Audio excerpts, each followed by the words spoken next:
আশা করি বন্ধু ভালো আছেন।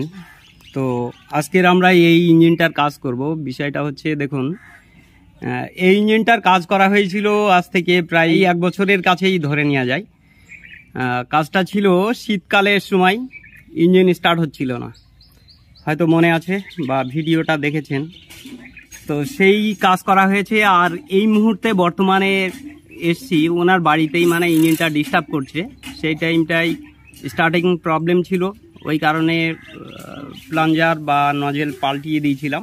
তো তার আগে আমরা একটু ঘুরিয়ে দেখে নিই যে আদেও এটা স্টার্ট হয় নাকি। মানে সকালবেলায় দেখুন এই যে আগুন দিয়ে স্টার্ট করেছে।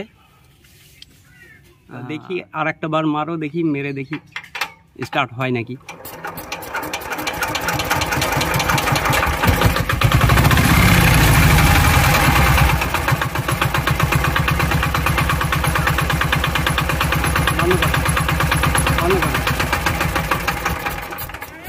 হ্যাঁ, একবারে স্টার্টটা হয়ে গেল দেখলাম। তা যাই হোক, স্টার্ট হচ্ছে না, তো ওই কারণেই এই যে আগুন টাগুন দিয়ে স্টার্ট করছে অবশ্য। তো যে তাই এখন আমরা দেখি খুলে নিয়ে দেখবো যে এর কি পরিস্থিতি হয়েছে না হয়েছে। আর একটা জিনিস দেখাই, এই দেখুন কেমন মোবিল বেরিয়েছে গ্যাস লাইন দিয়ে, চ্যাসিস পুরো ভিজে রয়েছে। ও সাইডে একটু যাই, চলো এই সাইডে দেখলেও বোঝা যাবে। এই দেখুন গ্যাস লাইন পুরো ভিজে রয়েছে একদম, মানে মোবিল বেরিয়েছে খুবই। তা চলুন দেখি, তাহলে আমরা খুলে ফেলি, খুললে পারে আরও ক্লিয়ার বোঝা যাবে। চলুন, অলরেডি সেই ইঞ্জিনটা খুলে আমরা উপরের দিকে তুলে নিয়েছি। তো কি প্রবলেম হয়েছে না হয়েছে আমি খোলার পরে আপনার দেখিয়ে দিচ্ছি যে এই প্রবলেম হয়েছে আর এর কাজটা করব। তা চলুন আমরা তাহলে খুলে ফেলি। তো দেখতে পাচ্ছেন যে আমরা ইঞ্জিনটা খুলে ফেলেছি। তো এখন এর প্রবলেমটা কি সেইগুলো একটু দেখাই, তাহলে আপনি বুঝতে পারবেন যে এর এই সমস্যা ছিল।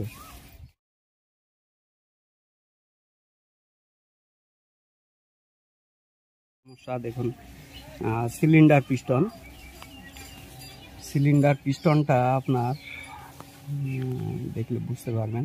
এটা খুলে ফেলি, এটা সিয়ার বুশ আছে, সিয়ার বুশটা নষ্ট হয়নি খুব একটা। এবার সিলিন্ডার, এই সেটটা পাল্টানো ছিল অনেক দিন আগে। তো একবার রিংটা চেঞ্জ করা হয়েছে, আর এবার খানিকটা ডাউন হয়ে গেছে। তা এই কারণে এর আর রিস্ক নেওয়া যাবে না, এটা চেঞ্জ করে দিলে পারে ভালো হবে। তার কারণ এই বারবার খোলার থেকে একবারে কাজটা করে নেবো, তাহলে আমার মেকানিক চার্জটা বারবার দেওয়া লাগবে না, এ হচ্ছে বিষয়। আর আমি নিয়ে এসছি, এই দেখেন এটা 180 জেনিথ গোল্ডের সিলিন্ডার পিস্টন আছে। আর মেন প্রবলেমটা যেহেতু দেখুন এইখানটায় আগুন দিয়ে স্টার্ট করতে হয়েছে, আর স্টার্টিংয়ে প্রবলেম, তা এই হচ্ছে বিষয়। তা তেলের লাইন যা আছে, তেলের লাইনটা যা আছে, কোনো সমস্যা আসবে কিনা সেটা না খুললে বোঝা যাবে না। তারপরে ঘোরানোর সময় আপনি খেয়াল করেছেন অবশ্য তেলের দাগটা ছিল, যাই হোক একবারে স্টার্ট হয়েছিল। তা মেনলি ব্যাপারটা হচ্ছে সিলিন্ডার পিস্টন আর হেড, এই দুটো জিনিসকে আমরা ফলো করব, কারণ এর কম্প্রেসার লাইনেরই প্রবলেম, যার জন্যে কিন্তু স্টার্টিংয়ে প্রবলেমটা এসছে। তো হেডটা কি অবস্থা সেটা একটু দেখাই আপনার, তাহলে বুঝতে পারবেন। এই দেখেন এটা এইভাবে ধরো ভাই, এই দেখুন এর যতটা হাই দরকার ততটাই আছে, কোনো সমস্যা নেই। একটু সামান্য একটু হয়তো ডাউন হয়েছে, ও নিয়ে সমস্যা আসবে না। একটা সমস্যা আছে এইখানটায় হেডে, সেটা একটু দেখাই তাহলে বুঝতে পারবেন। এই যে গাইডগুলো দেখছেন, এই দেখুন এই গাইডটা লুজ উঠে চলে এসছে, এই গাইডটা উঠে চলে এসছে, যার জন্যই কিন্তু এই সমস্যাটা এসছে। মানে কম্প্রেসার এইখান থেকে লিকেজ করেছে, যেহেতু এই রকম নড়লে পারে কি হয়, ভ্যালভটা সঠিকভাবে বসতে পারে না। এটা টাইট আছে, এটা টাইট আছে, তো গাইডটা যেহেতু এটা নড়ছে, এটা দেখুন সাইলেন্সারের দিক, তো এই সাইলেন্সারের দিকটাই যদি প্রবলেম আসে কি গিয়ে দাঁড়ায় একটু দেখেন। যদি এইভাবে যদি নড়ে তাহলে কি হয়, কম্প্রেসারটা সঠিকভাবে ধরতে পারে না, এতে করে লিকেজ করে। আর কম্প্রেসার লাইন যদি হালকা একটু যদি লিকেজ করে তাহলে সিলিন্ডারের ভিতরে যে বাতাসটা থাকে সেই বাতাসটা গরম করতে পারে না, যতই তেল দিক না কেন ফায়ার নেবে না, যার জন্যই কিন্তু স্টার্টিংয়ে প্রবলেমটা এসছে। আর আরেকটা জিনিস খেয়াল করা যায় যে যদি দেখা যায় যে কোনো একটা ইঞ্জিনে আপনি আগুন দিয়ে স্টার্ট করলে পারে স্টার্টটা ধরে নেয়, তাহলে এখানটায় পরিষ্কার বুঝবেন যে কম্প্রেসার লাইনটা গন্ডগোল হলে তবেই কিন্তু এই জিনিসটা আসে। তার কারণ কি, বাতাসটা এই সিলিন্ডারের মধ্যে যে বাতাসটা তৈরি করে মানে ঢোকে, আর পিস্টনের কাজটা কি সামনের দিকে ঠেলে নিয়ে যাওয়া কাজ, দেখা যাচ্ছে যে বাতাসটা সঠিকভাবে গরম করতে পারছে না, তাহলে কি গিয়ে দাঁড়াবে, ফায়ার নেবে না, আর এতে করে স্টার্টিংয়ের প্রবলেম আসে। তা যাই হোক, আমরা এই কাজটা করি, যেহেতু হেডের এই গাইডের কাজটা করতে হবে, আর সিলিন্ডার পিস্টনটা নতুন দিয়ে দেবো, তাহলে এই সমস্যাগুলো আর আসবে না। তা চলুন, আশা করি বুঝতে পেরেছেন যে এর কি প্রবলেম হয়েছে না হয়েছে, আর কিভাবে কাজ করলে কি হয় সেটা তো পরিষ্কার বুঝতে পেরেছেন। তা চলুন তাহলে এই কাজটা কমপ্লিট করি, করে স্টার্ট দিয়ে তারপরে আপনাদের সামনে আসি। তো ততক্ষণ সঙ্গে থাকবেন।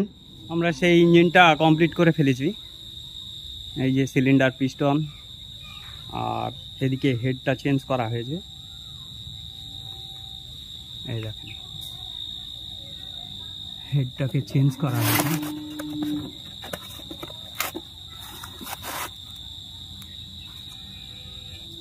এই হেডটাকে আমরা বাদ দিয়ে দিয়েছি, জেনিথ গোল্ডেরই হেড লাগানো হয়েছে, সিলিন্ডার পিস্টনও তাই। আর এদিকে নজেল এলিমেন্ট ওটাও জেনিথ গোল্ডের আছে, ওই যে নজেল এলিমেন্ট ওটাও জেনিথ গোল্ডের সেটিং করা হয়েছে। তো মোটামুটি আমরা তো কমপ্লিট করে ফেলেছি। এবার চলুন আমরা স্টার্ট দিই, স্টার্ট দিয়ে দেখি যে এটা সঠিকভাবে স্টার্ট হয় নাকি। নাও স্টার্ট দাও ভাই, পিক আপটা বাড়িয়ে নাও, হ্যাঁ পিক আপটা বাড়িয়ে নাও।